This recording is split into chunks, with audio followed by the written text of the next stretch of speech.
Lobat,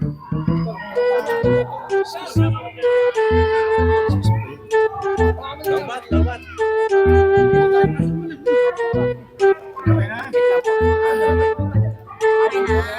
Wait lang po, wait lang po.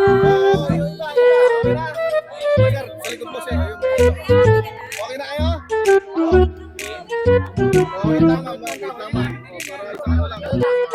Kabataan at kabataan, kumakalampag sa mga tayo ng mga contractors na ito, pinumulpa na tayo ng mga buwis ng taong bayan. Sabi ng DPWH, this is where your taxes go. Ang sabi nating mga kabataan, this is where your taxes goes.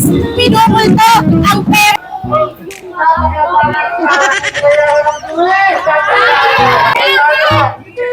Alas tayo!